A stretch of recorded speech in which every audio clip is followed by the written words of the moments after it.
ध्ययं स्तुवं स्तस्य यशस्त्रिशन्दं वन्दे गुरो श्रीचरणरविन्दं गुरुकृपा घनीभूतं प्रभुं श्रीहरिनन्दनं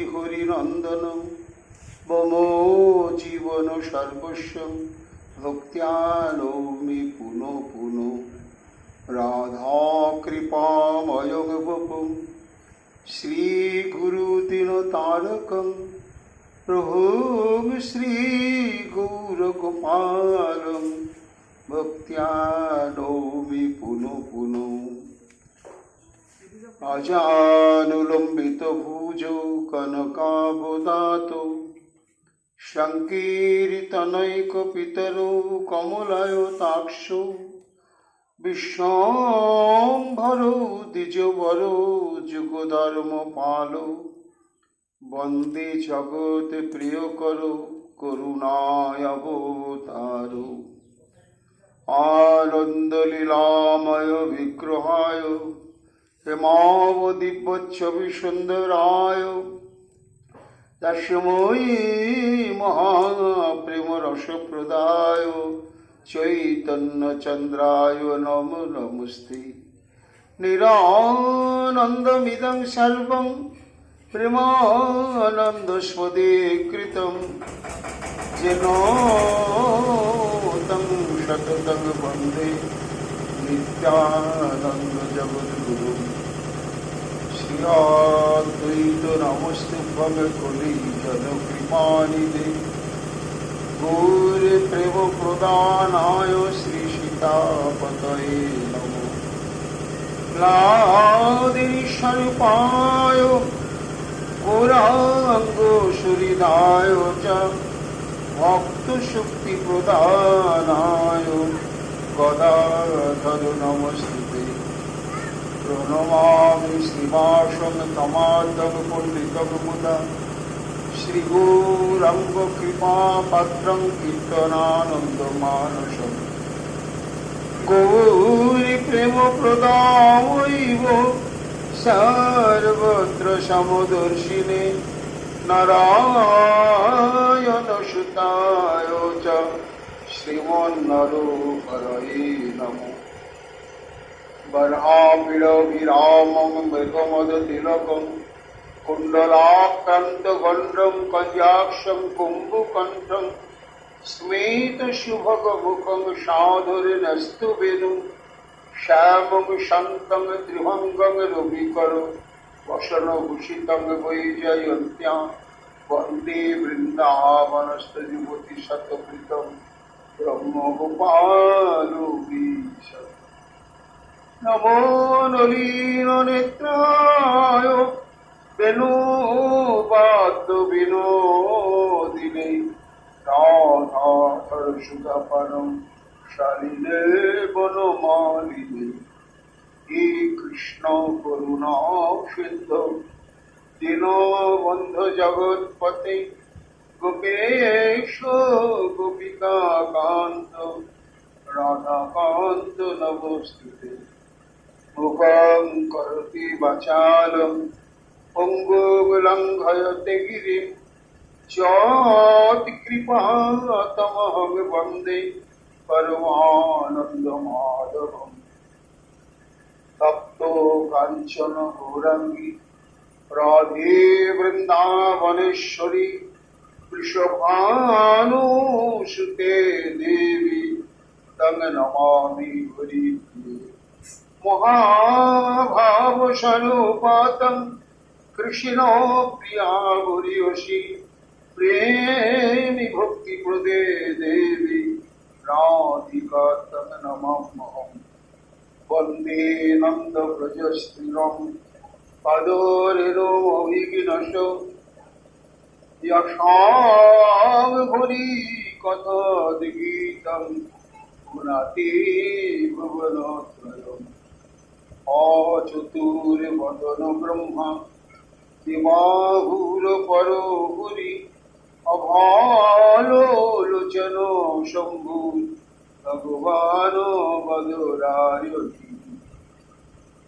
यं प्रभजन्तमनुपेतमपेतकृतं दैपायन विरह कातरया जुहाव पुत्रिति तन्मया तया तरवयोगिरिष्टं सर्वभूतहृदयमणिमानतस्मै तमादिदेवं करुणानिधानं तमालो वद्रं श्रीतावतारम् अपारो संसार समुद्र सेतु भजामहे श्री भागवत स्वरूप वंशाकल्पतरुभ्यश्च कृपा सिन्धुभ्यैव च पतितानां पावनेभ्यो वैष्णवेभ्यो नमो नमः। जय रूप सनातन भट्ट रघुनाथ श्रीजीवी गोपाल भट्ट दास रघुनाथ भक्ति भरे बंदी छय गोसाईर चरण जहाँ হইতে বিঘ্ন নাশে অভিষ্ট পূরণ। জয় গৌরী ভক্তবৃন্দ গৌর যাদের প্রাণ সবে মিলে দেহ মরে নিতাই গৌর ভক্তিদান নিতাই গৌর হরি বল নিতাই গৌর হরি বল নিতাই গৌর হরি বল জয় জয় নিতাই গৌর হরি হরি বল। রাধে রাধে রাধে জয় জয় শ্রী রাধে রাধে রাধে রাধে জয় জয় শ্রী রাধে রাধে রাধে রাধে জয় জয় শ্রী রাধে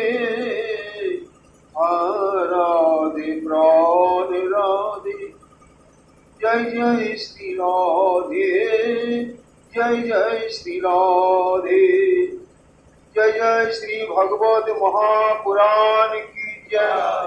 भगवान श्री कृष्ण चैतन्य महाप्रभु की जय। वृंदावन बिहारी लाल की जय। अनंत कोटि ब्रह्मण विष्णु की जय। भुवन मंगल हरिनाम संकीर्तन की जय। सुखदेव गोस्वामी पाद की जय। शरकादीश बिंदु की जय। महाराज परीक्षित की जय। जय जय श्री राधेश्याम। श्री शुकवाच तांग विलज्ञा विनिक्रन्तम् उच्चिहानमिव रूपम् दर्शनीय तमं श्यामं पीतकुंशो वाससम्। सर्व वेदांत सार पुराण चक्रवर्ती श्री श्रीमद् भागवत महापुराणे दशम स्कंदे 51तम अध्याय परमहंस चूड़ामणि श्रील सुखदेव गोस्वामी पाद बोलছেন महाराज परीक्षित जन्मेर परे আমরা মাতৃগর্ভ থেকে জন্মগ্রহণ করি বলে মায়ের সঙ্গে আগে সম্বন্ধ হয়।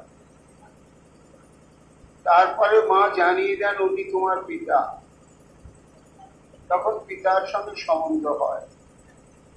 এই দুটি সম্বন্ধে আমাদের মুখ্য। তারপরে যদি জ্যেষ্ঠ ভ্রাতা জ্যেষ্ঠ ভগ্নী থাকে তখন তাদের সঙ্গে সম্বন্ধ হয়। পরে যদি কনিষ্ঠ কোনো ভ্রাতা ভগ্নীর জন্ম নেয় তাদের সঙ্গে সম্বন্ধ হয়। কিন্তু এই সমস্ত সম্বন্ধ কতক্ষণ? আর যাদের সঙ্গে সম্বন্ধ স্থাপন আমরা করছি আমার দ্বারা তাদেরই সমস্ত বাঞ্ছাকে পূরণ সম্ভব বা তাদের দ্বারা আমাদের সকল বাঞ্ছা পূরণ সম্ভব। তারপরে এই দেহ যখন শেষ হয়ে যাবে, জীবনের যখন অবসান মুহূর্ত নেমে আসবে, সব সম্বন্ধই হারিয়ে যাবে। তাই সুখমণি বলছেন, হে মহারাজ, জন্মের পরে পিতামাতার কর্তব্যই হচ্ছে পুত্র বা কন্যাকে একজনের সঙ্গে সম্বন্ধ করে দাও। তিনি কে? তিনি হচ্ছেন শ্রী ভগবানের বাংময় রূপ এই শ্রীমদ্ ভাগবত। জয় জয় ভাগবত মহাপুরাণ। এই ভাগবতের সঙ্গে আমাদের সম্পর্কটা কেমন হওয়া উচিত, সেটি শ্রীপাদ সনাতন গোস্বামী পাদ বলছেন যে হে ভাগবত, তুমি আমার আরাধ্য ভগবানের, তুমি একটা স্বরূপ বিশেষ। শুধু তাই নয়, তোমার সঙ্গে আমার সম্পর্ক কেমন। মदैको বন্ধ মত সঙ্গী, মদ গুরু মন মহাধন, মন নিস্তারক মদ ভাগ্য, মদানন্দ নমস্তুস্তে। মদেক বন্ধু অর্থাৎ এই ভাগবতী হচ্ছে আমাদের একমাত্র পরম বান্ধব। বন্ধুকে চিনিস বিপদে আপদে, হাসি কান্নায় সুখে দুঃখে, প্রতিটি মুহূর্তে যিনি বন্ধুর সহযোগিতা করেন, হিত কামনা করেন, তিনি তো প্রকৃত বন্ধু। তাই আমাদের কলিহত জীবের একমাত্র বন্ধুকে মदैक বন্ধ। সনাতন গোস্বামী পাদ বলছে, হে ভাগবত, তুমি আমার একান্ত বন্ধু।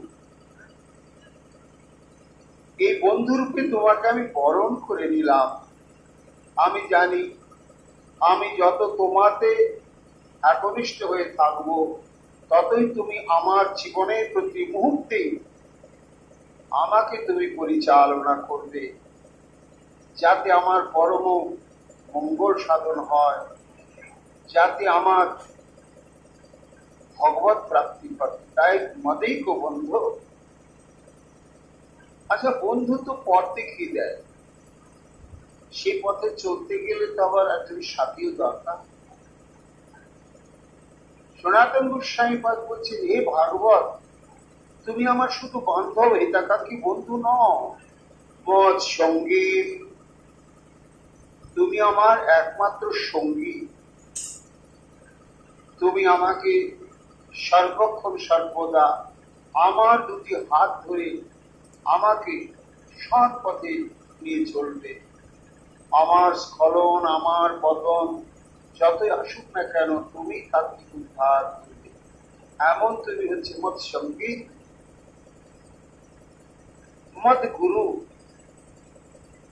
আবার বলছে না, ভাগবত আমাদের বন্ধু, ভাগবত আমাদের জীবন সাথী, ভাগবত আমাদের গুরু। কেন না, নরোত্তম ঠাকুর মশাই বললেন,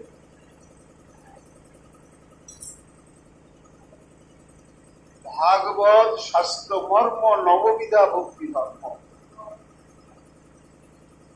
অর্থাৎ মানুষের কর্তব্য কি, মনুষ্য জন্ম লাভ করলাম কেন, এই জন্ম সার্থক হয় কি প্রকার, তার সমস্ত নির্দেশনাবলী শ্রীমদ্ ভাগবত। এবং ভাগবতে আছে ভগবত উপাসনার মন্ত্র সমূহ। এই জন্য ভাগবত হচ্ছে আমাদের গুরু। সনাতন গোস্বামী পাদ বলছেন, হে ভাগবত প্রভু, তুমি আমার একান্ত শুভাকাঙ্ক্ষী বন্ধু, তুমি আমার জীবনের জীবন সাথী, এবং তুমি আমার পথ প্রদর্শক, উপদেষ্টা। তাই তুমি আমার গুরুদেব। মন মহাধন,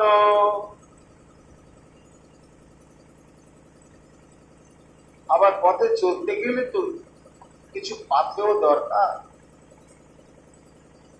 পাথেও করি না হলে চলে না। তাহলে সাধকের চলার পথে, সাধকের চলার পথে পাথেও কি হওয়া উচিত, সনাতন গোস্বামী পাদ সেটি ঘোষণা করে বলছেন, মন মহাধন, তুমি আমার একমাত্র সম্পত্তি। আমার যদি সমস্ত জাগতিক যত সম্পদ সব যদি শেষ হয়ে যায়, আর আমার বুকে একটাই সম্পত্তি শ্রীমদ্ ভাগবতম, এই ভাগবতম যদি আমার হৃদয় জুড়ে থাকে, তাহলে অনন্ত কোটি ব্রহ্মাণ্ডের মহা সম্পদে আমার কাছে ধরা থাকে। এই জন্য তুমি একমাত্র মহাধন। মদে বন্ধ মদ সঙ্গী মদ গুরু মন মহাধন, মন নিস্তারক মদ ভাগ্য। ভাগবতের সঙ্গে আমাদের কত সম্পর্ক। মন নিস্তারক, এ ভাগবত কত ভাবে তুমি আমাকে, আমার জীবনকে সার্থক করবে। তুমি আমার নিস্তারকারী। নিস্তার মানে এই ভবসমুদ্র অতিক্রম করে, ত্রিতাপ জ্বালাময় ভবসমুদ্র অতিক্রম করে শ্রী ভগবানের অভয় চরণারবিন্দে পৌঁছাই হচ্ছে জীবনের সার্থকতা। যে এই সমুদ্র অতিক্রম করে যায় সেই তো নিস্তার পায়। সেই অতিক্রম করার সহায়িকা বান্ধবকে একমাত্র শ্রীমদ্ ভাগবত। এই জন্য সুকমণি বলেছেন যে ভাগবত হচ্ছে প্লব, নৌকো। এই ভাগবত রূপ নৌকোকে আশ্রয় বৃদ্ধি রেখে এই ভব সমুদ্র অতিক্রম করা জীবের কখনো সম্ভব নয়। এই জন্য ভাগবত হচ্ছে জীবের নিস্তারকারী, মন নিস্তারক। শুধু তাই নয়, মদ ভাগ্য। আমার পরম ভাগ্য কি? না ভাগ্যে থাকলেই তো হয়। সেই ভাগ্যটাই হচ্ছে আমাদের সনাতন গোস্বামী পাদ আমাদেরকে জানিয়ে দিচ্ছে, এ জীব তোমার ভাগ্য বিধাতা যা লিখেছে, শুভ ভাগ্য, অশুভ ভাগ্য, সুখময় ভাগ্য, দুঃখময় ভাগ্য, যত ভাগ্য লিখেছে দেখুন, কিন্তু তুমি এই শ্রীমদ্ ভাগবতকে একমাত্র ভাগ্য রূপে বরণ করে নাও, তাতে তোমার পরাগতি। এই দেখো, আমার ভাগ্য একমাত্র ওই শ্রীমদ্ ভাগবত।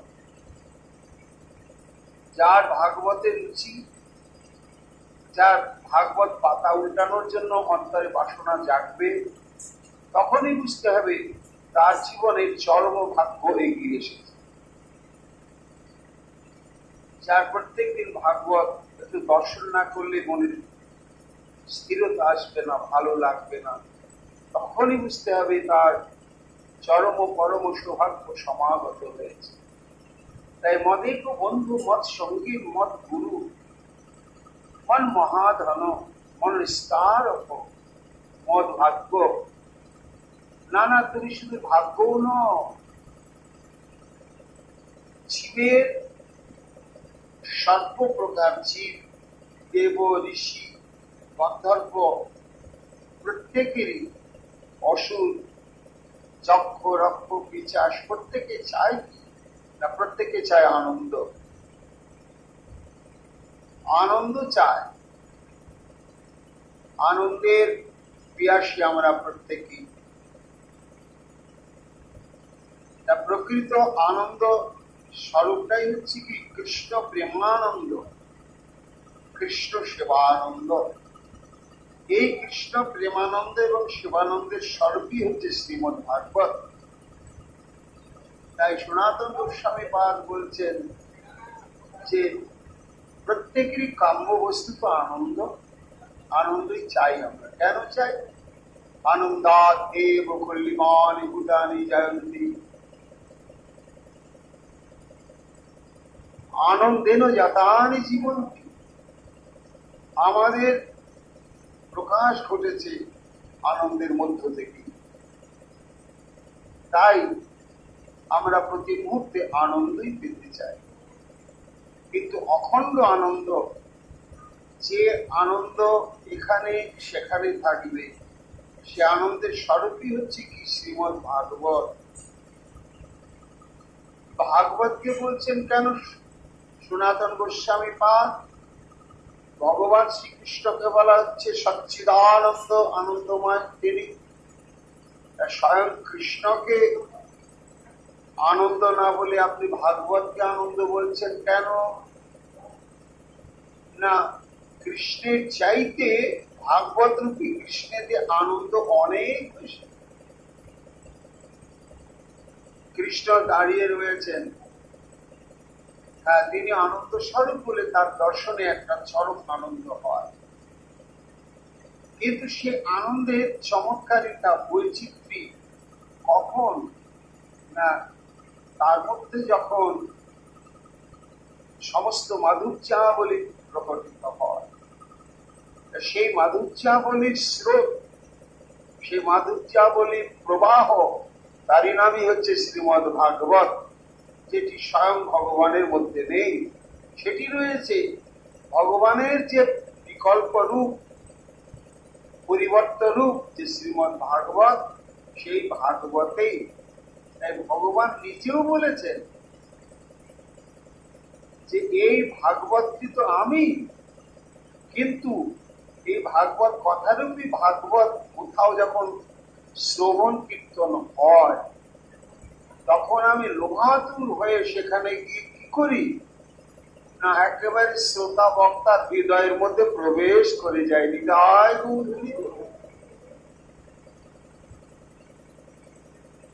ভগবানকে আমি ভজন করব, এটা যদি মনে মনে কেউ পোষণ করেন তো ভগবান তার হৃদয়ের মধ্যে প্রবেশ করেন না। কিন্তু কেউ যদি মনে মনে পোষণ করেন আমি ভাগবত শুনব,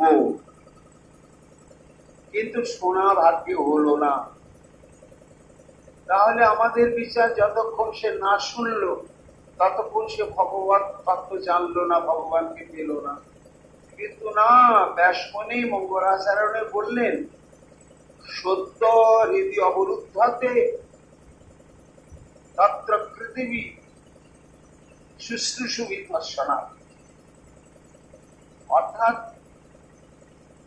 যখনই ভাগবত শ্রবণ করবার জন্য কারো অন্তঃকরণে তীব্র লালসা জাগলো, শোনারও দরকার হলো না, ভগবান তার হৃদয়ের মধ্যে এসে চিরকালের জন্য বাধা পড়ে। তা এটা গোবিন্দ ভজন করব, এই বাসনা পোষণ করলে গোবিন্দ তার হৃদয়ে আটকা পড়েন না। কিন্তু ভাগবত শুনব, এই বাসনা যদি অন্তঃকরণে কেউ পোষণ করে, তখন ভগবান একেবারে তার হৃদয়ের মধ্যে এসে বাধা পড়ে যায়। এই জন্য প্রকৃত আনন্দের প্রবাহটি স্বয়ং সচ্চিদানন্দ বিগ্রহ গোবিন্দতে নেই, আসে শ্রীমদ ভাগবতে। তাই সনাতন গোস্বামী পাদ বলছেন যে হে ভাগবত, তুমি আমার জীবনের একমাত্র আনন্দ, তুমি আমার ভাগ্য, তুমি আমার উদ্ধার কর্তা, তুমি আমার ধন সম্পত্তি, তুমি আমার গুরুদেব, তুমি আমার জীবনের সাথী এবং তুমি আমার একমাত্র পরম বান্ধব। এইভাবে যিনি ভাগবতকে বরণ করে নিতে পারবেন, শ্রীমদ ভাগবতের সঙ্গে এইভাবে নিবিড় যিনি সম্পর্ক স্থাপন করবেন, তিনি শ্রীমদ ভাগবতের রস আস্বাদনে সক্ষম হন। আজকে আমাদের পরম সৌভাগ্য, আমরা সেই ভাগবতী কথা যথাসাধ্য শ্রবণ করব। প্রসঙ্গটি হচ্ছে মথুরা লীলা। কংস বধ হয়ে গিয়েছে, কংসের বিধবা স্ত্রী অস্থি এবং প্রাপ্তি তারা মথুরা ত্যাগ করে পিত্রালয়ে চলে গিয়েছেন। মগধরাজ জরাসন্ধ, তার দুটি কন্যার সঙ্গে বিবাহ হয়েছিল কংসের। এইবার বিধবা কন্যাদের দেখেই তো কারণ জিজ্ঞাসা করলেন, মা বংশের মৃত্যু তো সবারই মৃত্যু হবে একদিন, কিন্তু এটা কি স্বাভাবিক মৃত্যু? বলে, না বাবা, তাকে নিহত করা হলো অন্যায় ভাবে। কার এত বড় স্পর্ধা? ওই যে সেই কৃষ্ণ। তখন ভারতবর্ষের মধ্যে একটা মহা শক্তিশালী একজন পরাক্রমশালী সম্রাট ছিল এই জরাসন্ধ। সে 21 অক্ষয়িনী সৈন্য নিয়ে 17 বার মথুরা আক্রমণ করে। 17 বার। এক অক্ষয়িনীতে লক্ষ লক্ষ লক্ষ লক্ষ 4 প্রকার সৈনিক থাকে: অশ্বারোহী, গজারোহী, রথারোহী এবং পদাতিক। 4 প্রকার সৈন্য থাকে। লক্ষ লক্ষ সৈন্য থাকে এক এক অক্ষয়িনীতে। তাই কত লক্ষ কোটি সৈন্য নিয়ে ঝাঁপিয়ে পড়েছিল মথুরার উপরে জরাসন্ধ। শ্রীকৃষ্ণ অবলীলা ক্রমে তার এই লক্ষ লক্ষ কোটি কোটি সৈন্যকে নিহত করে দেয়। বাধ্য হয়ে, পরাজিত হয়ে জরাসন্ধ পালিয়ে চলে যায়, যেতে বাধ্য। বলদেব বলেছিলেন যে, ভাই এ বারবার আক্রমণ করছে, ওকে শেষ করে দাও। না দাদা, ধরার ভার হরণ করতে এসেছে তো, ওকে ছেড়ে দিচ্ছি কেন? আবার সৈন্য সংগ্রহ করে আক্রমণ করবে, আবার এই লক্ষ কোটি সৈন্যকে নিধন করব, তাতে ধরার ভার লাঘব হবে। আর ওকে নিধন করলে তো শেষ হয়ে গেল। এইভাবে যখন 17 বার আক্রমণের পরে জরাসন্ধ আবার সৈন্য সামন্ত সংগ্রহে ব্যস্ত হয়ে উঠল, এবং তার একজন হিতাকাঙ্ক্ষী ছিল, একান্ত অন্তরঙ্গ বান্ধব, তার নাম হচ্ছে কালযবন। কালযবন কে? কালযবন মানে, যবন মানে নামটা শুনে কিন্তু মুসলমান ভাবা যাবে না। তখনকার দিনে একটা শ্রেণীর নাম, সম্প্রদায়ের নামই ছিল যবন। তারা অনেকটা নাস্তিক বটে। এর নাম কালযবন। এর পরিচয়টা কি? এই কালযবন জরাসন্ধের প্ররোচনায় মথুরা আক্রমণ করলো 3 কোটি সৈন্য নিয়ে, একটা দুটো নয়। এই কালযবনের পরিচয় সম্পর্কে পুরাণ বলছে যে, যেমন গর্গাচার্য শ্রীকৃষ্ণের নামকরণ করলেন গর্গমণি, এই নামে আর একজন মণি ছিলেন, তার নাম গার্গ।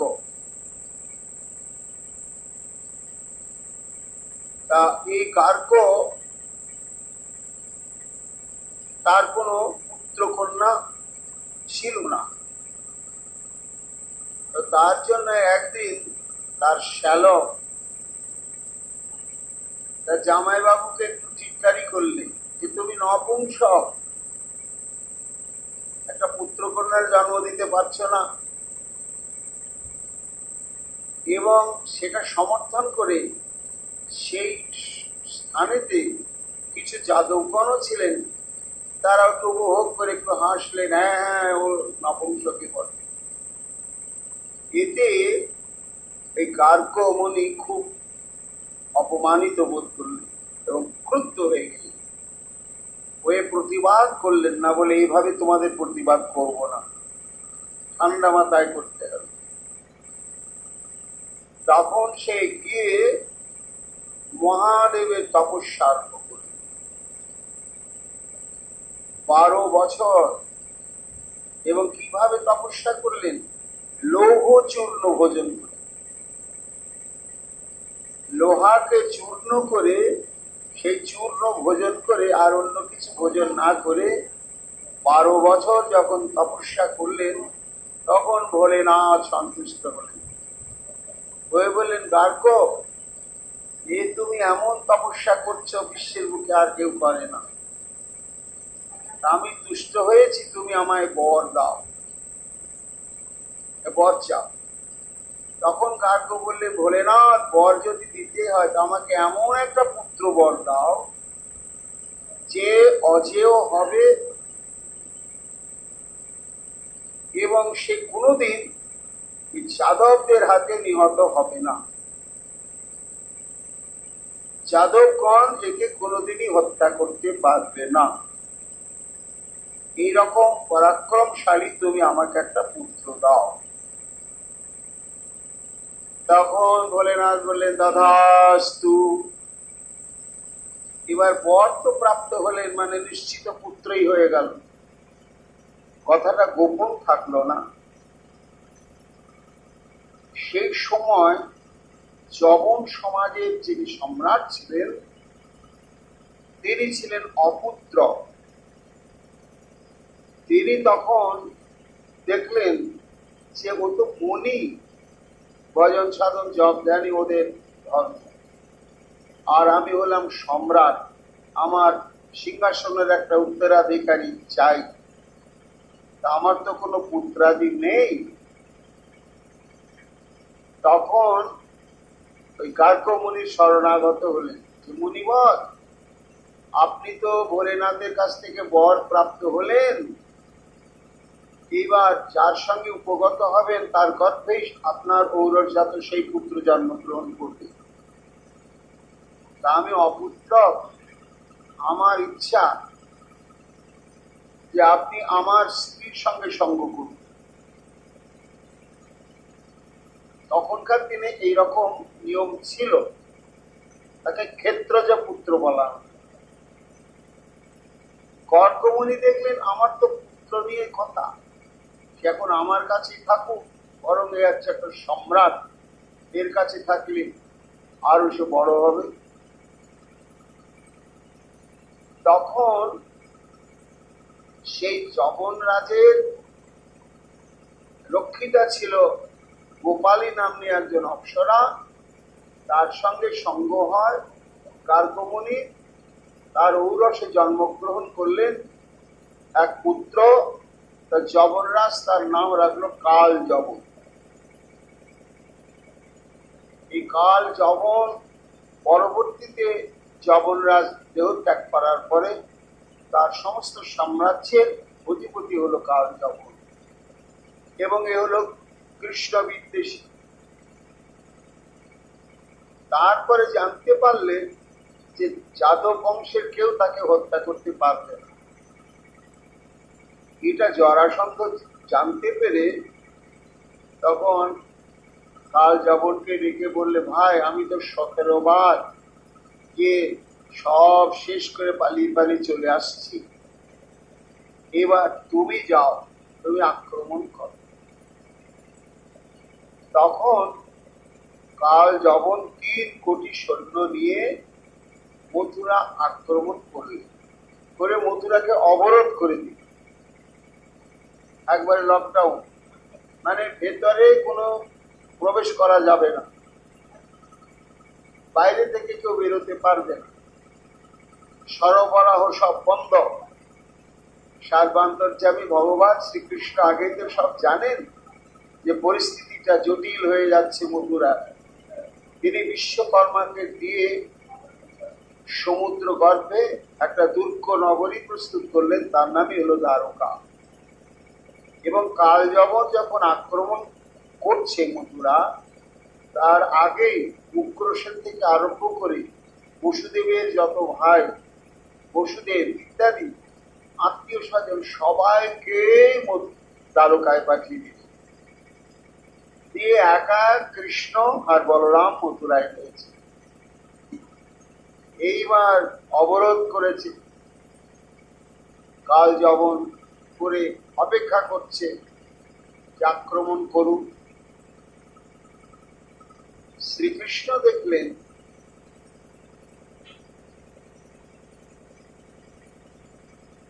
যে কাল যবন তো একেবারে অবরোধ করে আছে, আর এ তো আমি ওকে হত্যা করতে পারবো না। কেন? ভোলেনাথের বর রয়েছে।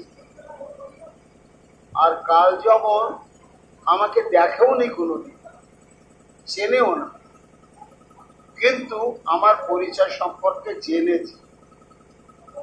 কার কাছে জেনেছে? না, কৃষ্ণের পরাক্রম ইত্যাদি সম্পর্ক শ্রবণ করে একবার দেবর্ষি নারদের সঙ্গে দেখা কাল যবনের, তখন জিজ্ঞাসা করেছিল যে নারদ এই কৃষ্ণ দেখতে কেমন,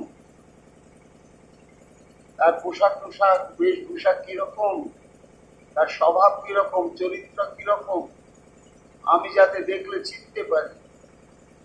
তখন দেবর্ষি নারদ ভগবান শ্রীকৃষ্ণের বিস্তৃত বিবরণ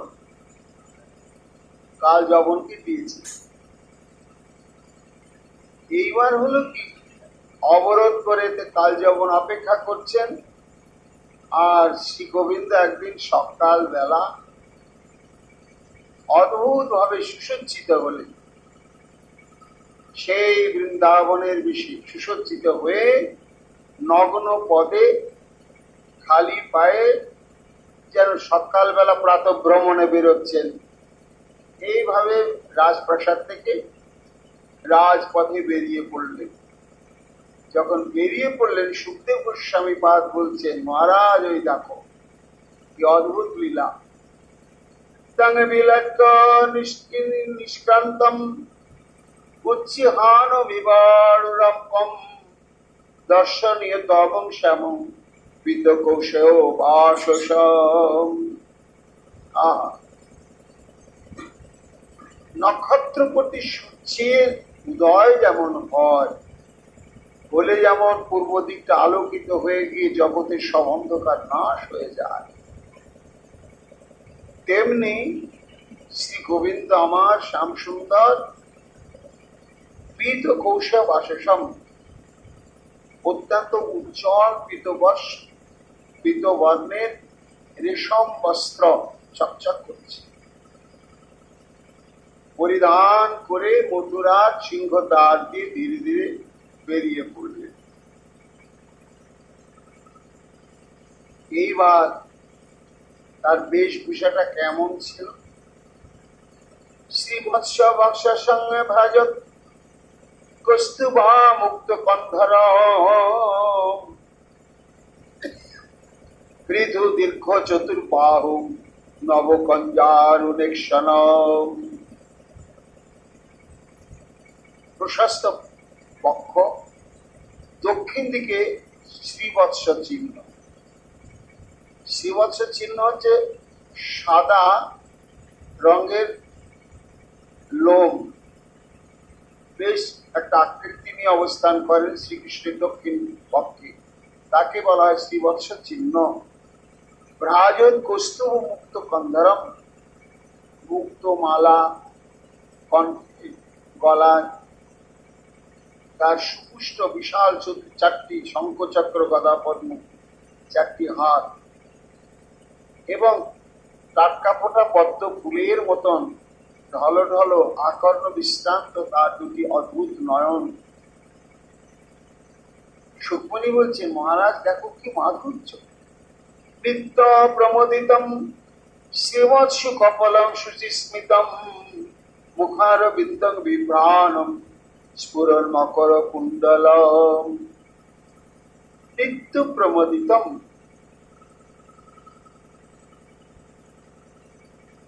গোবিন্দের মূর্তিখানা নিত্য আনন্দময়, তাকে দর্শন করলে প্রশান্তিতে সমস্ত হৃদয় প্রশান্ত হয়ে যায়। অদ্ভুত গণ্ডস্থলে মৃদু হাসির ছটা বিকীর্ণ হচ্ছে, বেশ মুচকি মুচকি হাসতে হাসতে বেরোচ্ছেন ঠাকুর। জলজল করছে তার বদন খানা, মকর কুণ্ডল দুলছে। মহারাজ পরীক্ষিত প্রশ্ন করছেন, গুরুদেব এ তো ভয়ঙ্কর একটা পরিস্থিতি। কাল যবন অবরোধ করে সে তো অপেক্ষা করছে, গোবিন্দ তো জানেন, এত সেজে গুজে নিশ্চিত এইভাবে কেন বেরোলেন? বরং অস্ত্র শস্ত্র নিয়ে বেরোনোটা নিরাপদ ছিল, এইভাবে কেন বেরোলেন? তখন সুকমণি বলেন, হ্যাঁ মহারাজ, কারণ আছে। কারণটা হচ্ছে যে কৃষ্ণের যে রূপ,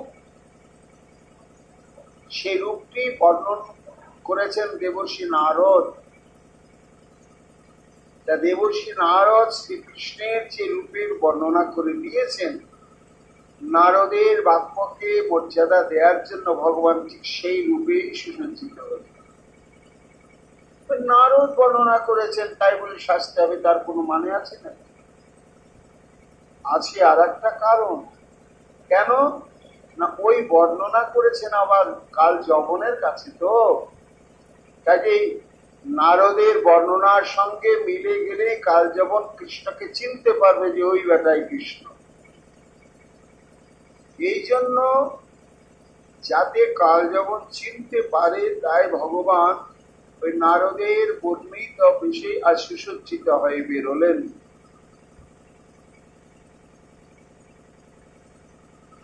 তা কেন বেরোলেন?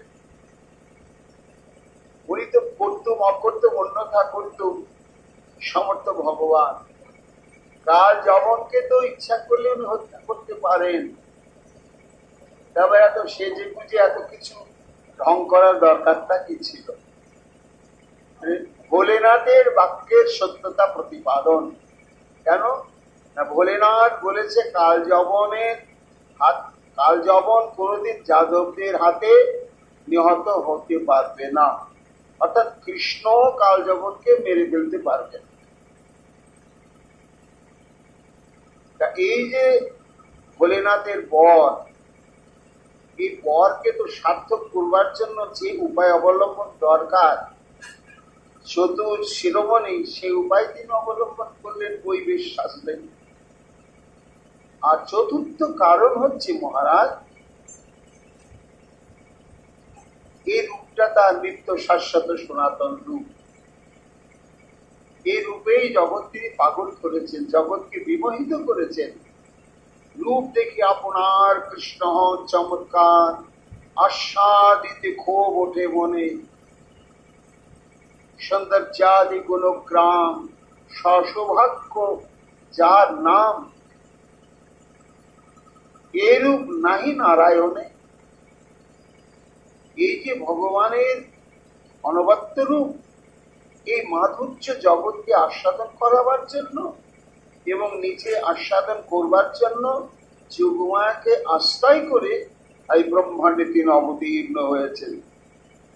জান মত্ত লীলৌপূর্তিয়ং সযোগ মায়া বলং দশাত গৃহীতম বিস্মাপনং শস্য চ শোভাকর্থে পরং পদং ভূষণ ভূষণাঙ্গন। নিজের রূপে নিজে বিমুক্ত হয়ে যান। এই জন্যই তিনি এইভাবে সকাল বেলা বেরিয়ে পড়েছেন। এইবার কাল যেমন তো অপেক্ষা করেছিল যে প্রতি আক্রমণ করবার জন্যই নিশ্চয় কৃষ্ণ বেরোবে। বাসুদেব ঝামিতি পুমান শ্রীবৎস লাঞ্ছন চতুর্ভুজ অরবিন্দাক্ষ বনমাল্লা দুতি সুন্দর। সুকমণি বলছেন, মহারাজ কাল যবনের চোখে পড়ল, এত সুন্দর, কে এটা? ও মনে পড়ে গেল সে নারদের কথা। তাহলে এই সেই কৃষ্ণ, সেই বাসুদেব। হ্যাঁ তাই তো, ওই যে শ্রীবৎস লাঞ্ছন, চতুর্ভুজ, পদ্ম ফুলের মতো নয়ন, তার বক্ষে বনমালা, লক্ষণই নারদ প্রত্যেক নান্য ভবিতু মরতি। হ্যাঁ, এর সেই কৃষ্ণ ছাড়া আর অন্য কেউ নয়।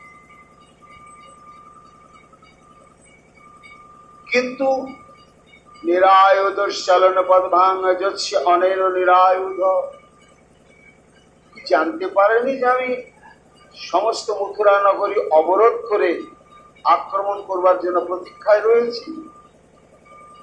মনে হয় জানতে পারে। যদি জানতেই পারত তাহলে এইভাবে নগ্ন পদে আর খালি হাতে এইভাবে কখনো বেরোত? তাহলে যুদ্ধে সাজিয়ে বেরোত।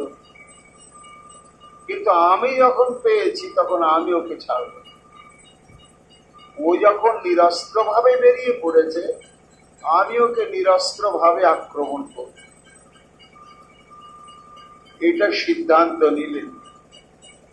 ইতি নিশ্চিত জবনঃ আদ্রবত্তং পরান্মুখম অন্নধাবচ্চি খ্রিষ্যত্তং দুরাপমপি যোগিনাম। বাজাতে পারো।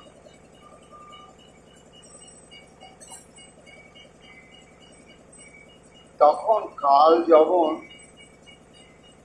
এটা সিদ্ধান্ত নিয়ে তখন শ্রীকৃষ্ণ কিন্তু কাল যবনের দিকে তাকায়। আপন মনে যেন সে প্রাত ভ্রমণে বেরিয়ে পড়েছেন, আপন ভাবেই আপন গতিতে ধীরে ধীরে চলছেন।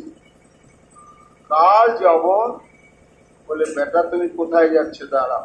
তখন তাকে ধরবার জন্য পেছনে পেছনে ধাওয়া করলেন। কাকে ধাওয়া করলেন? মহারাজ পরীক্ষিত দুরাপমপি যোগিনাম, অনন্ত কোটি ব্রহ্মাণ্ডের সমস্ত যোগী ঋষি মুনিগণ, জ্ঞানীগণ, কর্মীগণ, যাকে পাবার জন্য যুগ যুগান্তর ধরে কঠোর তপস্যা করে চলেছেন, তবুও যাকে পাননি এবং পাবারও কোনো সম্ভাবনা নেই, এমন যে দুর্লভ তত্ত্ব ভগবান, সে ভগবানকে সরাসরি ধরবার জন্য কাল যবন পেছনে ধাওয়া।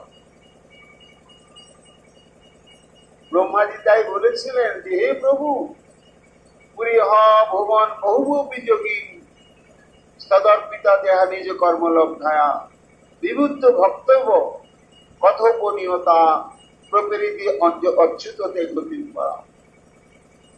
যখন কোটি কোটি জন্ম ধরেও যোগ পথে দৌড়ে দৌড়ে ভগবানের কাছে পৌঁছাতে পারলে না, ব্রহ্মা বলছে সেই সমস্ত যোগীগণ তাদের যোগ পথ, কর্মপথ, জ্ঞান পথকে পরিত্যাগ পূর্বক কায় মন বাক্য সমস্ত তোমার চরণে সমর্পণ করে শ্রবণ কীর্তন অর্চন বন্ধন নববিধা ভক্তি পথকে আশ্রয় করে যখন তারা ভজন শুরু করলেন, তখনই একমাত্র তোমাকে অনুভব করতে পারলেন। তাছাড়া কোটি জন্মেও তাকে পায়। এমন যে যোগীগণের দুর্লভ তত্ত্ব বিশেষ, তার পেছনে ধাওয়া করলেন। আর ভগবান অদ্ভুত পালাচ্ছে।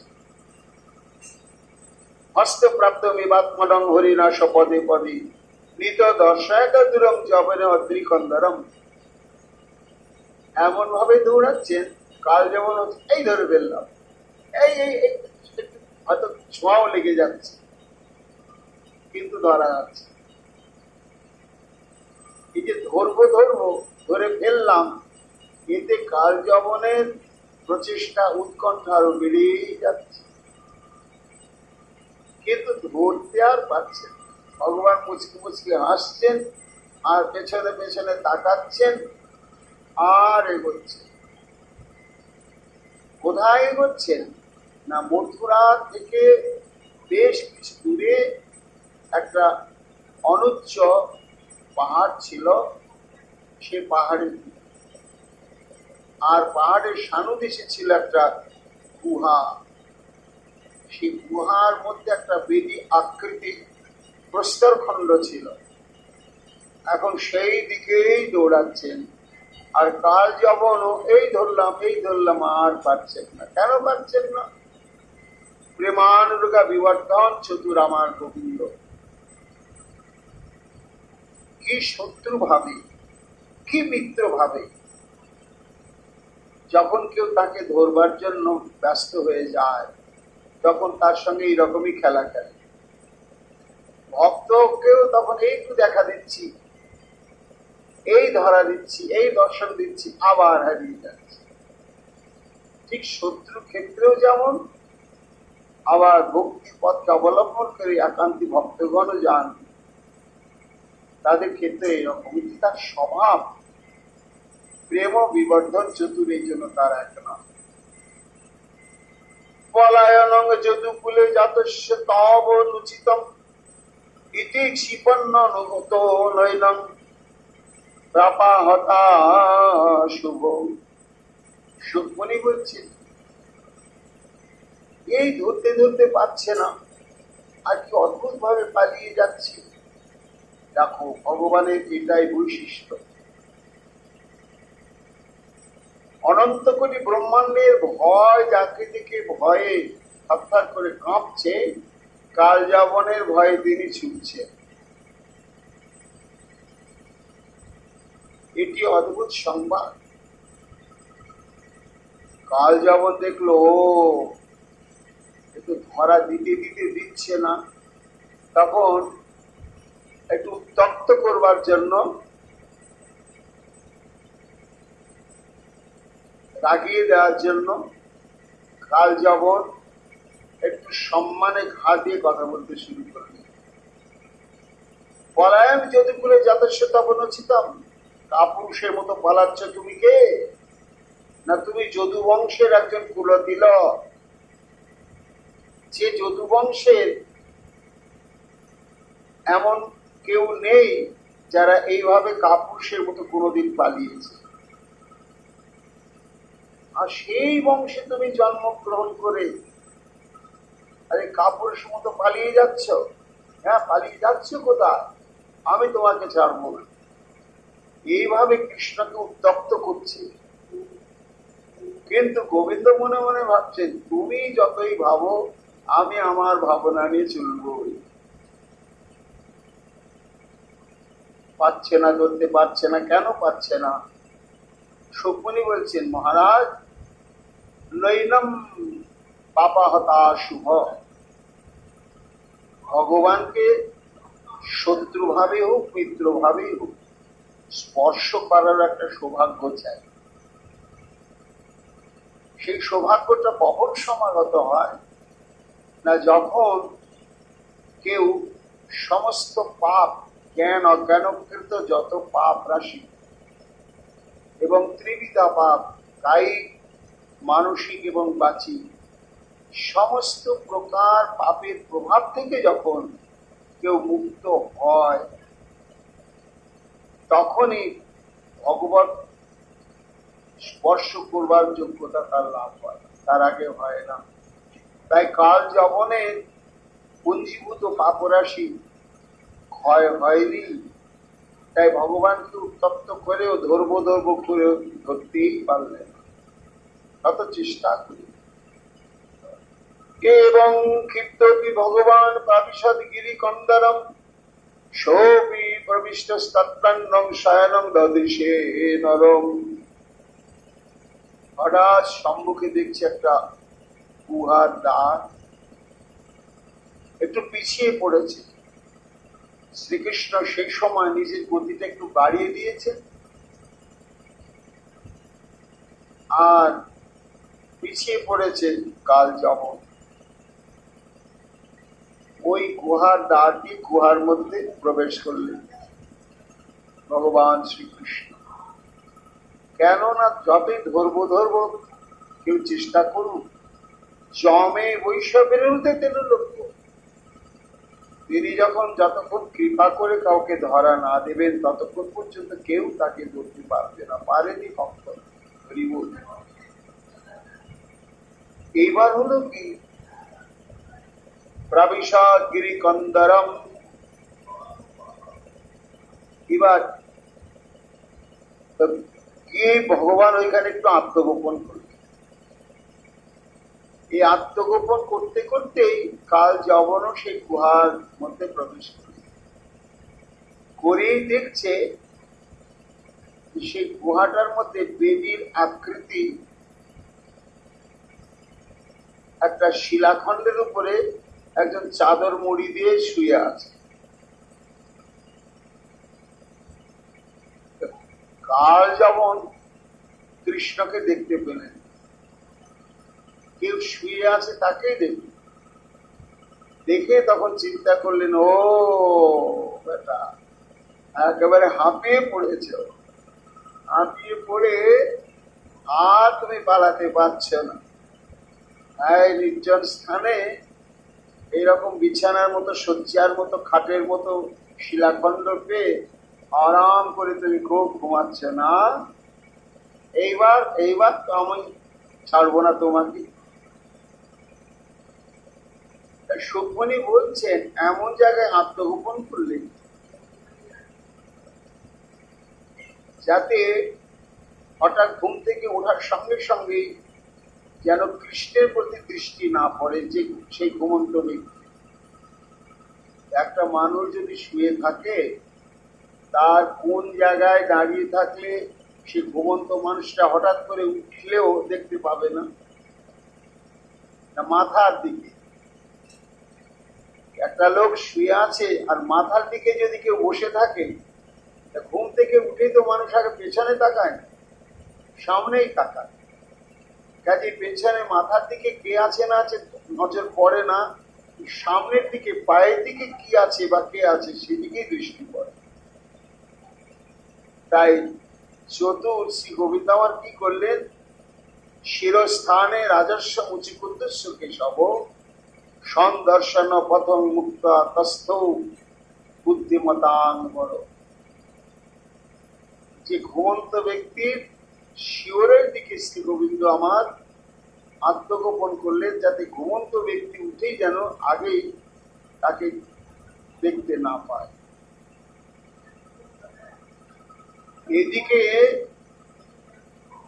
নন্নসৌদরমানীয় সেতে মামীয় সাধুবৎ ইতিমত্বাচ্যুতং মূঢ়স্তং পদা সমাতারয়ৎ। আর যখন বহু করে হেসে উঠলেন,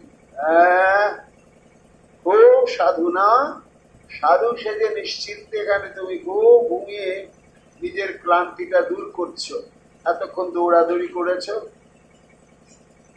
কিন্তু আমি তোমাকে ছাড়ব না। এই বলে মূঢ় কাল যবন সমতারয় পদা, সজোরে একটা পদাঘাত, মহাপরাক্রম বলশালী কাল যবন সজোরে পদাঘাত করেছে, সেটা তো শক্তি কম নয়। এবার ঘুমন্ত ব্যক্তির ঘুমটা গেল ভেঙে। সউত্থায় চিরং সুপ্ত শনৈরুন্মিল্ল লোচনে দিশ বিলোকয়ন পার্শ্বী তমদ্রাক্ষিদ অবস্থিত। সুখমণি বলছেন, মহারাজ, যে লোকটা ঘুমিয়েছিল, যে ব্যক্তি, সে বহুদিন থেকে ঘুমিয়ে আছে ওখানে, আর এমন ঘুমাচ্ছে যে তার কোনো চেতনা নেই, একেবারে মরা মানুষের মতো। এবার অপ্রত্যাশিত ভাবে হঠাৎ সেই পদতাড়না, পদাঘাত, যে পদাঘাত প্রাপ্ত হয়েছে, আর সঙ্গে সঙ্গে ওর অকালে ঘুমটা গেল ভেঙে। আর ঘুমটা ভেঙে চোখটা খুলেছে, আর যে চোখ খুলেছে তো সামনে তো কাল যাব। এইবার তাকে দেখতে পেল, আর মাথার দিকে যে গোবিন্দ রয়েছেন তাকে আর দেখতে পেলে না। যখন কাল যবনের দিকে তার দৃষ্টি পড়ল, সৎ আবদ্ধস্য রুষ্টস্য দৃষ্টিপাতেন ভারত দেহজেনাগ্নি নাম দগ্ধ বর্ষসাত অভবৎসন। সঙ্গে সঙ্গে তার ক্রোধ হয়ে গেল যে আমার এই ঘুমটা পাকেনি, কাঁচা ঘুম, আর অনিচ্ছাকৃত ভাবে অসময় আমার ঘুমটা ভাঙালো, সে তো আমার মিত্র নয়, শত্রু বটে, কে বটে। আর সে ঘুমন্ত ব্যক্তির এত ক্রোধ হলো, সেই ক্রোধাবিষ্ট নয়নে কাল যবনের দিকে তাকাল। যে তাকিয়েছে সুকমণি বলছেন, মহারাজ সঙ্গে সঙ্গে কি হলো না, তার ওই উন্মিলিত নয়নের থেকে অগ্নিস্ফুলিঙ্গ গিয়ে স্পর্শ করলো কালযবনের শরীরটা। আর যেই শরীরটাতে স্পর্শ করলো তখন শরীরটার সঙ্গে সঙ্গে দাউ দাউ করে জ্বলতে জ্বলতে জ্বলতে জ্বলতে মুহূর্তের মধ্যে একেবারে ভস্মসাৎ হয়ে গেল, ভস্মীভূত ছাই। এইবার যখন ভস্মীভূত হয়ে গেল তখন সে ঘুমন্ত ব্যক্তি ক্রোধটা প্রশমন হলো, যাক বেটা তুই সমচিত দণ্ড প্রাপ্ত হলি। কিন্তু একটা দিব্য গন্ধ গুহার মধ্যে, গুহাটা সূর্যের আলো প্রবেশ করে না, চন্দ্রের আলো প্রবেশ করে না, কিন্তু একেবারে দপদপ করছে, আলো আলোকিত। আর একটা অদ্ভুত দিব্য গন্ধ, সে দিব্য গন্ধে যেন সর্বেন্দ্রিয় প্রমত্ত হয়ে উঠল সে ঘুমন্ত ব্যক্তি।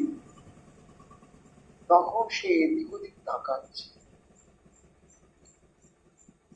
দৃষ্টি ফিরতেই দৃষ্টি পড়ল একটু পেছনের দিকে, ঘুরতেই শ্রী গোবিন্দের প্রতি। দেখছি কি অদ্ভুত, একটি সুন্দর মানুষ এখানে দাঁড়িয়ে আছে। কি পরিচয়, কেন এই সময় এখানে রয়েছে? মহারাজ পরীক্ষিত প্রশ্ন করলেন, গুরুদেব অদ্ভুত ঘটনা, তাহলে ওই ঘুমন্ত ব্যক্তির পরিচয় কি? কেন সেখানে ঘুমিয়ে রয়েছিল? কোন নাম সপমান ব্রহ্মণ কুষ্য কিং বীর্য এবচ কস্মাৎ গুহাঙ্গত শিষ্যে কিং তেজ যবনার্দন। এমন তার তেজ, এমন শক্তি, যেমন পরাক্রমশালী কাল যবন তাকে একেবারে ভস্মীভূত করে দিল। এ কি অলৌকিক শক্তি তার? এর পরিচয় কি? এ কার পুত্র? কোন বংশে জন্মগ্রহণ করেছে? এবং কেনই বা এই গুহার মধ্যে নিদ্রিত হয়েছিল? কতদিন থেকে নিদ্রিত হয়েছিল? আর কেনই বা ভস্মীভূত হয়ে গেল? কোন শক্তির বলে? এটা বিস্তৃত আমার একটু জানার বিষয় রয়েছে। সুকমণি বলছেন, হ্যাঁ মহারাজ, পরিচয় তো নিশ্চয় আছে, তবে সুদীর্ঘ কালে ঘুমিয়ে আছে। এটা হচ্ছে বৈবস্বত মন্বন্তর, আমরা এখন যে বাস করছি। এর আগে গিয়েছে স্বয়ম্ভুব মন্বন্তর, যে বংশে জন্ম হচ্ছে ধ্রুব ইত্যাদি, যার পুত্র উত্তানপাদ এবং প্রিয়ব্রত, সেই মনুপাদ হয়ে গিয়ে এবার পরবর্তী মনু হচ্ছে স্বয়ম্ভুব মনু নয়, ইনি হচ্ছেন বৈবস্বত মনু। সূর্যের থেকে এর জন্ম, বিবস্বান, সূর্যের এক নাম বিবস্বান, এই বিবস্বান থেকে জন্ম বলে এর নাম হচ্ছে বৈবস্বত মনু। তা এই স্বয়ম্ভব মনুর কাল থেকে, তার পরে পরের থেকেই ও এখানে শয়ন করে রয়েছে। কুকুলে জাত মান্ধাত্তা তনয় মহান মুচুকুন্দ ইতি খ্যাত ব্রাহ্মণ্যসত্য সংবর। এই ঘুমন্ত ব্যক্তির নাম হচ্ছে মুচুকুন্দ। আর তুমি জিজ্ঞাসা করলে কার পুত্র? এ হচ্ছে মহারাজ মান্ধাত্তার পুত্র। ইক্ষ্বাকু বংশের মান্ধাত্তার জন্ম। কে মান্ধাত্তা? গুরুদেব, আমি কিভাবে তার জন্ম হলো ইত্যাদি বিস্তৃত একটু জানতে চাই। মহারাজ পরীক্ষিত বলছেন। তখন সুকমণি বললেন, মহারাজ শোনো, এই সূর্যদেবের ঔরসী সংজ্ঞার গর্ভে বৈবস্বত মনুর জন্ম হয়। আর এই বৈবস্বত মনুর 10টি পুত্র। জ্যেষ্ঠ পুত্রের নাম হচ্ছে ইক্ষ্বাকু, তারপরে নিগ সর্জাতি দৃষ্ট দৃষ্ট কুরুষ নরিষ্যন্ত বৃষধ্র নভগ এবং কবি। এই যে জ্যেষ্ঠ পুত্র ইক্ষ্বাকু, এ হচ্ছে বৈবস্বত মনুর পুত্র। এর এই জ্যেষ্ঠ পুত্র জন্ম হয়েছে ইক্ষ্বাকুর নাসিকা বিবর থেকে। একবার কি চিন্তা করতে করতে জোরে হাঁচি দিয়েছে, আর অমনি নাসিকার থেকে ক্ষুদ্রাকৃতি রূপে ভূমিষ্ঠ হলো একটি পুত্র। সেই পুত্রের নামই হলো ইক্ষ্বাকু। তা এই ইক্ষ্বাকুর ছিল শতপুত্র। শতপুত্রের মধ্যে 3 জন ছিল উল্লেখযোগ্য, আর সব ছিল সাধারণ। তা 3 জনের মধ্যে হচ্ছে ভিক্ষুকী, নেমি এবং দণ্ডক। এইবার মহারাজ ইক্ষ্বাকু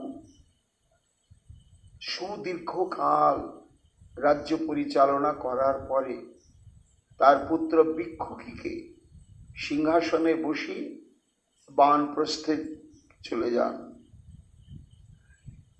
এইবার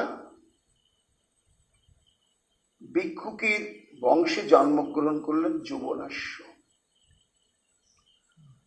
যুবনাশ্য রাজত্ব পরিচালনা করছেন সম্রাট,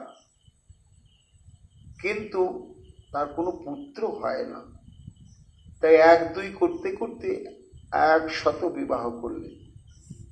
তো 100 রানীর গর্ভে কোনো সন্তান যখন এলো না, তখন তিনি বৈরাগ্য ঔদাসীন্য এসে গেল যে আমার পরবর্তীতে সিংহাসনে বসবার যদি উত্তরাধিকারী কোনো আমি পুত্রই জন্ম দিতে না পারলাম। আর শাস্ত্র বলছে পুত্রার্থে ক্রিয়তে ভার্যা, পুত্র প্রাপ্তির জন্য বিবাহ করতে হয়। তো আমি একে একে 100 বিবাহ করলাম, পুত্রই যখন আমার হলো না, তখন এই রাজ্য আর আমি ভোগ করব না। সমস্ত যোগ্য আমাত্য ব্যক্তিদের উপরে পরিচালনার দায়িত্ব দিয়ে উনি সমস্ত রানীদের নিয়ে বনবাসী হয়ে গেলেন। কিছুদিন এইভাবে বনবাসে থাকার পরে তপবনবাসী মণিগণ বললেন, মহারাজ, আমাদের ইচ্ছা আপনি একটা পুত্রেষ্টি যজ্ঞ করুন ইন্দ্রের উদ্দেশ্যে। আমরা সেই যজ্ঞটা পৌরোহিত্য করে সমাধা করব। আমাদের বিশ্বাস তাতে আপনার পুত্র সন্তান লাভ হবে, করুন। তখন শুভ তিথি নক্ষত্র যোগে ইন্দ্রের উদ্দেশ্যে পুত্র কামনায় সমস্ত যজ্ঞ ঋষিবৃন্দ একটি বিশাল পুত্রেষ্টি যজ্ঞানুষ্ঠান করলেন। তো সারাদিন উপবাস থেকে সেই যজ্ঞ কর্ম সমাধা হতে হতে রাত্রি প্রথম প্রহর অতিবাহিত হয়ে গেল। সারাদিনের উপবাস অনাহার সব ক্লান্তিতে শ্রান্তিতে সব ভেঙে পড়ল। যখন রাত্রি 1 প্রহর কাল অতিবাহিত, তখন যজ্ঞ কর্ম সমাধা হয়ে গেল। সেই যজ্ঞতে মন্ত্রপুত জল স্বর্ণ কলসে রেখে দেওয়া হলো। পুরোহিতগণ বলেন, মহারাজ, এই মন্ত্রপুত জল আগামীকাল ব্রাহ্ম মুহূর্তে আপনার রানীগণ স্নান আদি করে সদাচার সম্পন্ন হয়ে ইষ্টমন্ত্র জপ করে এই জল পান করলে গর্ভবতী হবে। তো তারা তো চলে গেলেন। এদিকে রাজা ক্লান্তিতে এমন অবসাদ হয়ে গেল, যজ্ঞস্থলীতেই ঘুমিয়ে পড়লেন। গভীর রাত্রি, এত জল তেষ্টা পেয়েছে, ঘুম ভেঙে গেল। দেখছি সবাই ঘুমোচ্ছে, রানীদের ডেকেও সাড়া পেলে না, কর্মচারী ইত্যাদি তাদেরকে ডেকেও সাড়া পেলে না। জল কোথায়, জল কোথায়, জল কোথায়? হঠাৎ একটা কুম্ভের দিকে দৃষ্টি পড়ল, সেই জলটা নিয়ে আকণ্ঠ পান করে ফেললেন। আবার ঘুমিয়ে পড়েছেন। এইবার ব্রাহ্ম মুহূর্তে সমস্ত ব্রাহ্মণগণ উপস্থিত হয়েছে। রানীদের মন্ত্র পাঠ করি সেই জল পান করাতে হবে। মহারাজ, উঠুন উঠুন উঠুন উঠুন, ব্রাহ্ম মুহূর্ত সমাগত। মহারাজ তো উঠলেন, সব আয়োজন হলো, কিন্তু সে জলের কলসি করে খুঁজতে খুঁজতে যদি সেই কলসটা পাওয়া গেল, কিন্তু জল নেই। সর্বনাশ, সে জল কি হলো? আরে মহা শক্তিশালী মন্ত্রপুত জল। তখন রাজার স্মৃতি ফিরে এলো, রাত্রিতে তো আমি পিপাসায় স্থির থাকতে না পেরে জলটা পান করে ফেলেছি। তখন পুরোহিতদের বললেন, দেখুন আমি জলটা পান করে ফেলেছি। সর্বনাশ, উপায় নেই মহারাজ, এ মহা শক্তিশালী মন্ত্রপুত জল এখন তো আপনার গর্ভেই সন্তান সমাগত হবে, কিচ্ছু করবার নেই। তখন ওই মহারাজ যুবনাশ্বের উদরে জন্ম হলো সন্তানের। ক্রমে ক্রমে 10 মাস 10 দিন অতিক্রান্ত হয়ে গেল। এবার গর্ভ পূর্ণ, কিন্তু মাতৃজাতি তো নয়, সন্তান প্রসব হবে কি করে? তার সুকমণি বলছেন যে তখনকার দিনেও এই অস্ত্রোপচার, অপারেশন সিস্টেমটা তখনও কত সূক্ষ্ম ছিল। তখন সমস্ত ঋষিগণ যারা শল্য চিকিৎসা বিশারদ, তাদেরকে নিয়ে আসা হলো। তখন যুবনাশ্বের উদরের দক্ষিণ ভাগকে ঠিক পরিমাপ মতো বিদীর্ণ করে অক্ষতভাবে সন্তানটাকে বের করে নিয়ে আবার সেটিকে সুন্দর করে যথাবস্থিতভাবে সেলাই করে দেওয়া হলো। কিছু বুঝতে পারলেন না যুবনাশ্য। এইবার পুত্রটিও অপূর্ব সুন্দর হয়ে কাঁদতে শুরু করলো, ওয়া ওয়া করে। কিন্তু এই সদ্য ভূমিষ্ঠ পুত্রকে তো এখন স্তন পান করাতে হবে, এ তার মা নেই, আর স্তন পান না করলে তো বাঁচবেও না। তখন সবাই চিন্তার মধ্যে পড়ে গিয়ে সব বলাবলি করতে লাগলেন, কং ধস্যতি কুমারং স্তন্যং রয়তে ভৃষম। হায় হায়, এখন কে কে স্তন পান করাবে? যে কোনো মায়েদের সন্তান সম্ভাবনা না হলে তো তাদের স্তনে দুগ্ধ আসে না, তাহলে তো সন্তানটা বাঁচবে না। এইরকম যখন ঋষিগণ খুব বারবার বলা বলি করছেন, তখন সেই যজ্ঞটা এত সুষ্ঠুভাবে সমাপন হয়েছিল, দেবরাজ ইন্দ্র সন্তুষ্ট হয়েছিলেন। তখন দেবরাজ ইন্দ্র সেখানে উপস্থিত হলেন। মাং ধাতা বৎস মা রদি ইন্দ্র দেশিনী মদা। দেবরাজ ইন্দ্র সে বলছেন যে, হে বৎস, তুমি আর কেঁদো না, মাং ধাতা, তুমি আমাকেই পান করো, অর্থাৎ আমি তোমাকে দুগ্ধ পানের ব্যবস্থা করে দিচ্ছি। এই বলে ইন্দ্র একটি অঙ্গুষ্ঠ ওই সন্তানের মুখে প্রবেশ করে দিলেন। আর যেই দিলেন তখন তার থেকে দুগ্ধ নিঃসৃত হতে লাগলো। তখন সন্তানটি ক্রমে ক্রমে সুলক্ষণযুক্ত হয়ে বড় হয়ে গেল। তা ওই যে মাং ধাতা, ইন্দ্র বলল যে তুমি আমারই স্তনদুগ্ধ পান করবে, অর্থাৎ আমারই পান করবে, এর থেকে ও তার নামই হয়ে গেল মান ধাত্তা। নিতাই গৌর হরি। এইবার পরবর্তীতে যুবনাশ্য বানপ্রস্থে চলে গেলেন। এই মানধাত্তা হলো সম্রাট, পরম ধার্মিক এবং মহাশক্তিশালী। এর 50টি কন্যা আর 3টি পুত্র। আর এই 50টি কন্যার সঙ্গে সৌভরী মুনির বিবাহ হয়েছিল। আর ওই যে 3টি পুত্র, সেই 3টি পুত্রের নাম হচ্ছে পুরুকুস্থ, অম্বরীশ, মানে ওই অম্বরীশ নয়, এটা আলাদা অম্বরীশ, আর এই মুচুকুন্দ।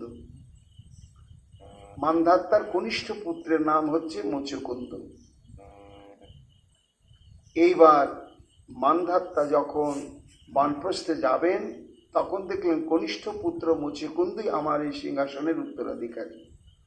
তখন মুচুকুন্দকে সিংহাসনে বসিয়ে, মহারাজ মানধাত্তা পরম ধার্মিক ছিলেন, তিনি সমস্ত স্ত্রীবৃন্দকে নিয়ে বানপ্রস্থ জীবনে ভজন সাধন করে উদ্ধার হয়ে গেলেন। সযাচিত সুরগণৈর ইন্দ্রাদ্য আত্মরক্ষণে অসুরেভ্য পরিত্রস্ত্রৈ দক্ষা সো অকরচ্ছিরম। মহারাজ পরীক্ষিত প্রশ্ন করলেন, গুরুদেব, তাহলে মান্ধাত্তার পুত্র হচ্ছে মুচুকুন্দু, সে হলো সম্রাট, বুঝলাম। কিন্তু সে একজন সম্রাট, তার সাম্রাজ্য পরিত্যাগ করে এই মুহূর্তে এই গুহার মধ্যে এসে ঘুমিয়ে আছেন কেন?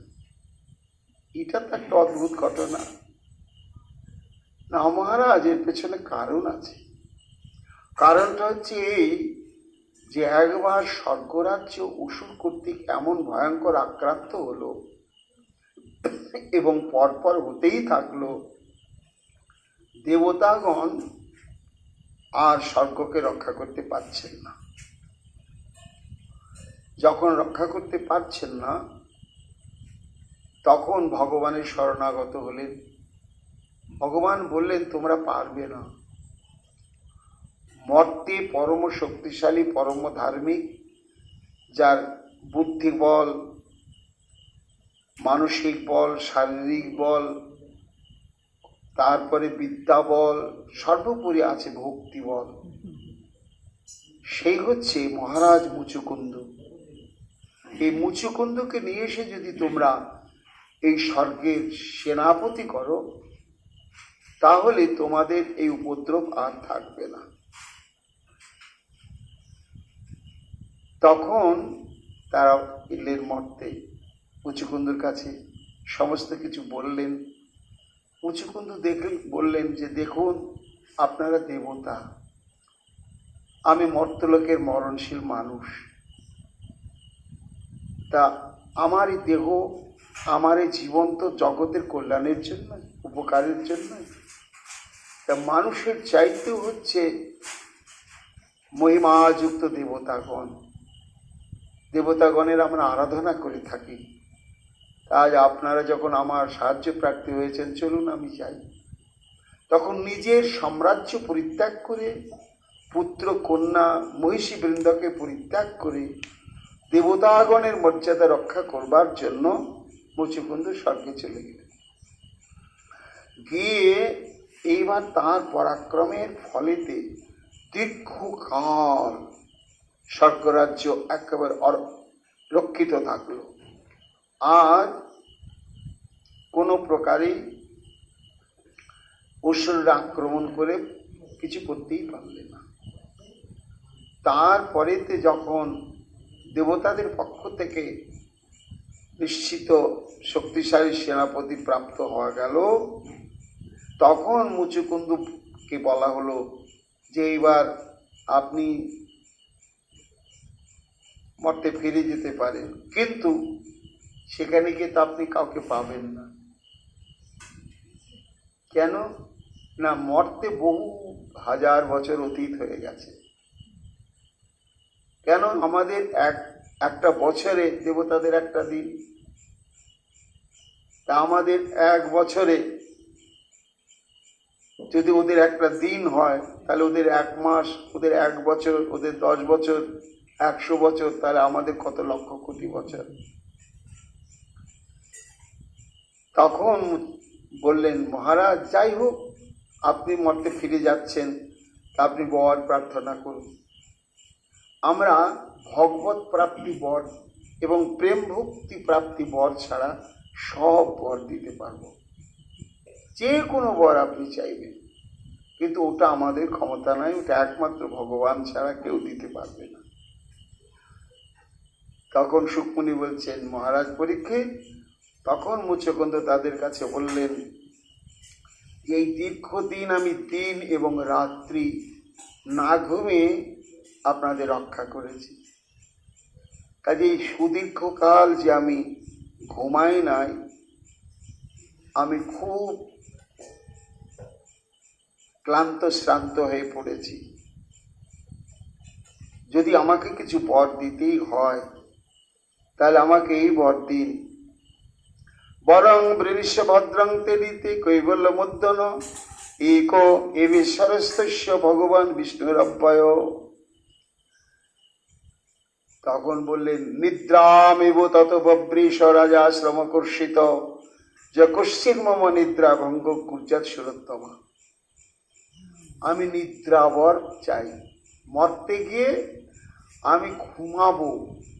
এই এত বছর যে আমি ঘুমাইনি, এই ঘুমটা আমার সঞ্চিত হয়ে রয়েছে। ওরকম থাকে নাকি? না, থাকে। তার দৃষ্টান্ত একটা আছে। আমাদের সঙ্গে একজন সম্প্রদায় ছিলেন, অনেকে হয়তো দেখেছ, তার নাম ছিল সখীচরণ, অনেক দিন আগে, এবং গাড়ি দুর্ঘটনাতেই সঙ্গে সঙ্গে দেহ রাখে। সে গাড়িতে আমিও ছিলাম। তা একবার আমাকে, সে কোন ছিল না, এসে তাড়াতাড়ি শুয়ে পড়ছে। আমি, অসময় তুমি ঘুমোচ্ছ কেন? বলে, বাবা, এই 1 ঘন্টা ঘুম আমার 1 মাস আগের থেকে পাওনা আছে। আমি 1 ঘন্টা ঘুম সমাধা করতে পারছি না, এই সুযোগটা আজকে সেরে দিব। চিন্তা করি, তাহলে ঘুমেরও ডিউ থাকে, কাজে মুচুকুন্দরও থাকবে।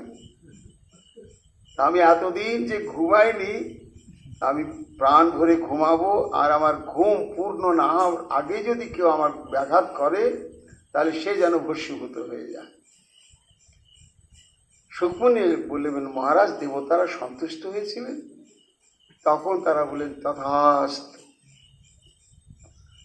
তখন মুচুকুন্দু এসে দেখছে তাদের বংশাবলী নিশ্চিহ্ন, অনেক পরিবর্তন হয়ে গিয়েছে পৃথিবী মর্তলোকে।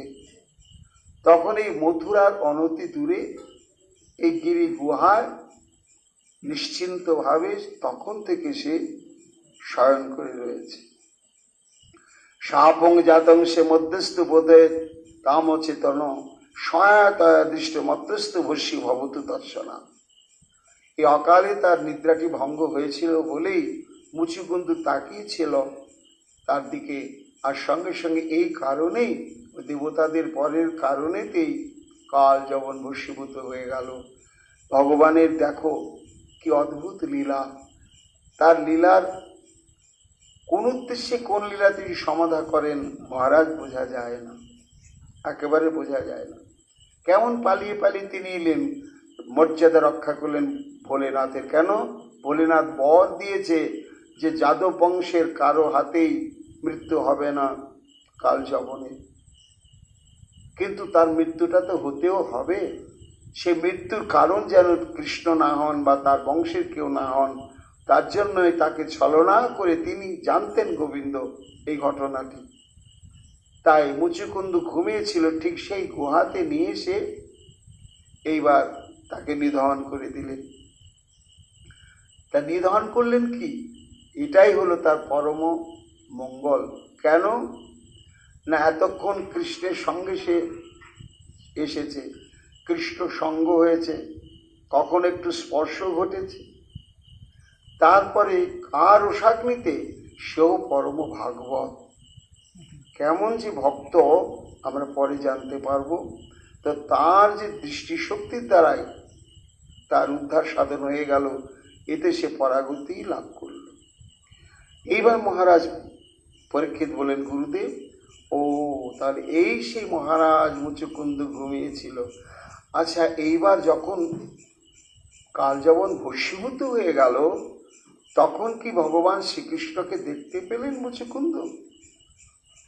না, দেখতে পেলেন না। আর যদি দেখতেই পান, তখন ভগবানকে কিভাবে গ্রহণ করেছিল, ভগবানের সঙ্গেই বা কী ধরনের কথোপকথন হয়েছিল, এই বিষয়টি আমার খুব জানবার ইচ্ছা গুরুদেব। তখন সুখমণি বলেন, হ্যাঁ মহারাজ, প্রসঙ্গটি আরও তাৎপর্যপূর্ণ গম্ভীর। মহাপ্রভুর কৃপা হলে আগামীকাল আমরা সেই প্রসঙ্গ শ্রবণ কীর্তন করব, যে এই কালযবন ভস্মীভূত হওয়ার পরে মুচুকুন্দু কিভাবে শ্রীকৃষ্ণকে দর্শন পেলেন, এবং তারপরে শ্রীকৃষ্ণের সঙ্গে কি কথোপকথন হলো এবং কি স্বীকৃতির অধিকারী হলেন, সেই প্রসঙ্গে আমরা আগামীকাল শ্রবণ কীর্তন করব। এখনকার মতো ভাগবতী কথা আমাদের এইখানে বিশ্রাম লাভ করছে। নিতাই গৌর হরি বল, নিতাই গৌর হরি বল, নিতাই গৌর হরি বল।